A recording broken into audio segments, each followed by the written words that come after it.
All right, so I've had this bike for almost a year now, and we've just hit 5,613 kilometers on the dash. So I figured it's about time I gave it a maintenance service. It got one service at 1,000K, that was the break-in service, and there hasn't been one since. So I figured 5,000 or a bit over 5,000 would be a good spot to do a service. Now most bikes, or a lot of bikes, can go up to 10,000 kilometers before needing a service, but I figured because the bike is so new still with only 5,000K, I'll do one at 5,000, 10,000.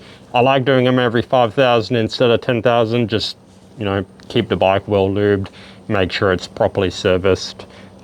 Just do it a little bit more frequently. That's just me, but that's what I like to do.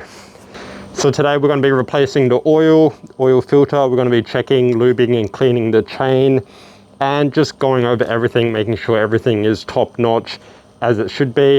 And if you guys want to follow along, it'll save you a little bit of money rather than getting someone else to do it. I do highly recommend, if it's a major service, that you take it to a dealership, get your valves done, check engine stuff, all of that good stuff. If it's a major service, get your dealership or your mechanic to do it. I wouldn't do it at home. But for general services like this, just oil filter, all of that stuff, you can just watch this video and you can do it yourself. This is a 2024 MT-09 SP, but what I'm going to be telling you in this video works on pretty much any bike, especially any MT. So if you don't have an MT-09 2024, you can still follow along. The same things will still apply. It will just change a tiny little bit. But this is specifically for the 2024 and 2025 MT-09. Let's do it. I do have my bike up on the rear stand today. You don't have to, I just like it and it looks better on video. So what we're gonna do first is warm up the bike, because it's currently sitting at 5 degrees Celsius, which is a little bit cold. So we're gonna warm it up a bit, get it up to normal temperature, then we can flush all the oil out. So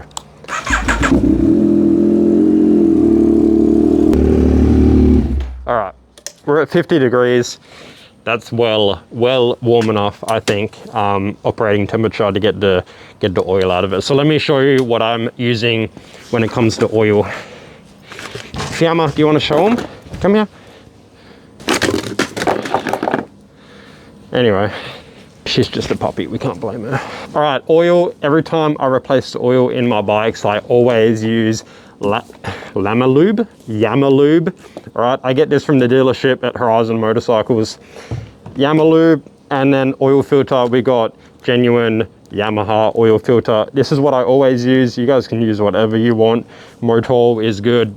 Anything is good, man. But I use Yamalube because it's Yamaha. I have a Yamaha. It makes sense. Semi-synthetic, you can get full synthetic. I've never ran full synthetic. I've always gone semi, but do whatever you want. And then for a catch pan, I just got the super cheap auto 5-liter oil pan. This thing costs like $8 or something. Super handy. So let's put that under there, get started. All right, so right here you can see on the left hand side of the engine block we have the 17mm bolt that we need to undo. That's the drain bolt to get all your oil out. So I'm gonna hook that baby on there. Make sure you're turning lefty loosey, righty tighty, otherwise you don't want to strip this bad boy. So let's, that was actually pretty loose compared to usual, but gonna apply some forwards pressure as we're undoing it so it doesn't spill all over our hands. And then we're gonna play the fun game of pulling it out as quick as we can before the oil touches us. You ready? Bam. Perfect, look at that, tiniest little bit. All right, I got my oil filter removal tool here. These things are super handy, so nice and tight. Push it to the left. Ooh, someone has put this on way tighter than they should have. Oh my God.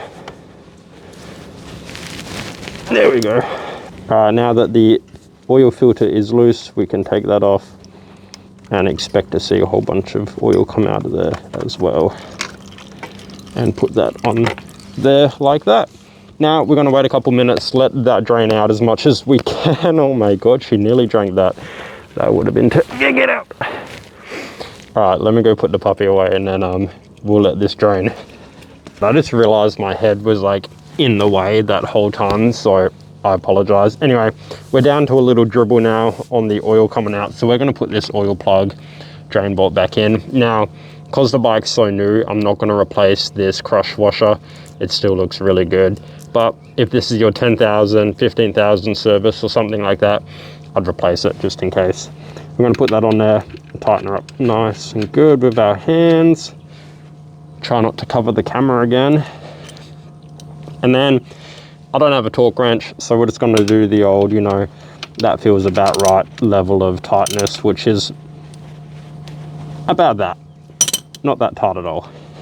We got the new filter here, genuine Yamaha filter. You can see it's already lubed up around the oil ring, but I'm just going to use a little bit of this oil and just lube it up there, just like that. It comes pre-lubed, but you know, just in case. Now, putting this filter back on, we're going to go on there and start screwing it on.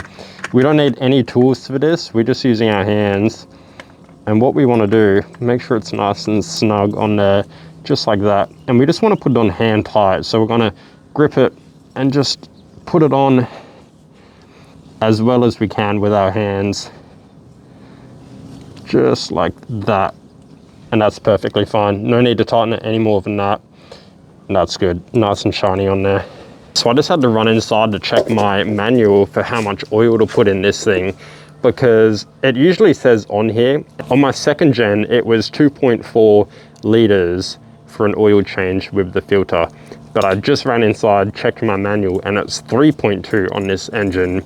I know this engine is like 40 cc more than the old engine, but that's like a whole extra liter of oil. I didn't know that. So we're going to put in 3.2 liters of Yamalube 10W40 and go from there. All right, we're going to unscrew this, which I can't do. Give me a sec. There's nothing in this world that vice grips can't open. So, yeet, there we go. Right, that is damn near exactly 3.2 liters right there. I'm going to try and take it out without spilling it. Oh, look at that. Let's put this back on. All right, now you might be thinking, we should be checking the little viewing window right here, but you don't want to check that yet, and you definitely don't want to check it while the bike is on a rear stand. So what we're going to do, we're actually just going to start the bike up. We know that we've put 3.2 liters of oil in it, so we know it's going to be fine. So we're going to start it up, let the new oil warm up, and then we're going to take it off the stand and we're going to check the window and see how right we were with our quantity of oil. So let's start the bike up and warm up the new oil. Just a quick check before we start it, make sure everything is on properly. That's on. The drain bolt is on properly and the oil filter is on securely. Now we can start the bike.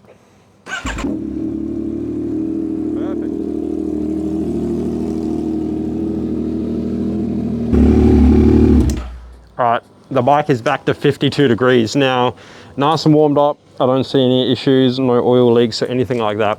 We're going to take it off the rear stand and we're going to check the oil level, see how close we got.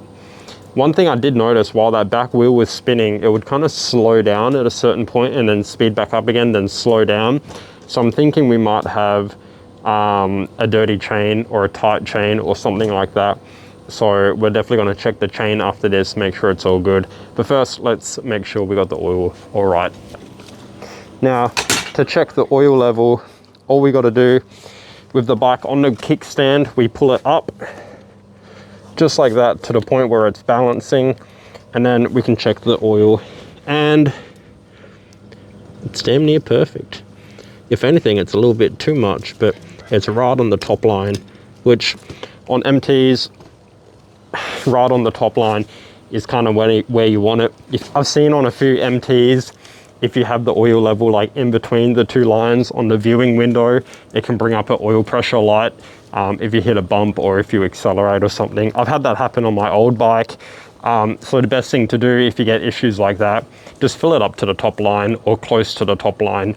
You won't have any of those errors come up on your screen. Now, normally I have a chain brush for this kind of thing, but it broke. So usually I would move the chain like this and scrub it, and it looks like it needs a bit of a scrub. It's a bit dirty.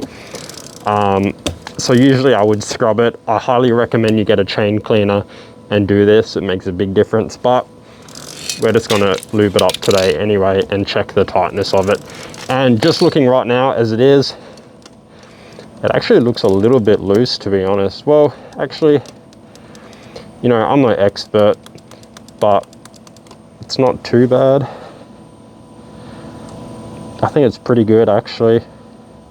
I do want to get a new chain pretty soon, a nice golden chain to match the Öhlins suspension. But anyway, we're just going to lube it up here. I do use, when it's not broken, I use, this is illegal by the way, Honda chain lube from Honda, obviously. Run a lube up the chain and see how it is after that. I usually do the O-rings on one side of the chain and then do the O-rings on the other side of the chain, just like that. And if I check them all right here, they all look nice and lubed up, I think. I don't like spraying right here because then it gets on the wheels, it makes the wheels sticky. Then they pick up all the brake dust and dust off the road really easy. So I like spraying in here because that way it can't go on anything instead of going on the wheels and everything here. So as you can see, it's super sticky and gross, and you don't want that on your wheels. So now there's not a whole lot more I do when it comes to minor services like this. Definitely want to check your brake level. So that's already still at the upper mark, so that's fine. And the rear brake level, which I presume, yes, is completely full, so that's fine. You want to check your clutch play, pull in the clutch, check it down here, make sure it's not getting snagged on anything, make sure that it's moving as it should, and that feels really good, like it should on a 5,000 kilometer bike. Yeah, man, there's not much else that I really do on these minor services. Check the chain, check the brake levels, check the coolant levels as well on the other side there, which I've already done. Oil filter, super easy, man, with these minor services. You can do them yourself at home like I have just now. Save yourself a little bit of money. I think the oil and the oil filter was only like 100 AUD. So instead of spending nearly 300 bucks on a service, you can just do this. A lot of you guys suggested on Instagram that I should do like a how to clean your bike video, and that might be my next video. I am a professional car and kind of bike, I don't do a lot of bikes, but car detailer is one of my professions. So if you guys want like a proper video on how to fully detail your motorcycle, all the best products and exactly how to do it, let me know. I feel like that could be a cool video. So we're going to detail the bike, make it look perfect. I've already ceramic coated a couple of things on it, but anyway, that's that. That's how to do a small maintenance on your bike and keep it nice and healthy. If you have any more questions, let me know, but I'm glad you watched this far. And if you did this yourself at home, I'm glad I could help. So that's that. Thanks for watching, guys. I'll see you in the next video.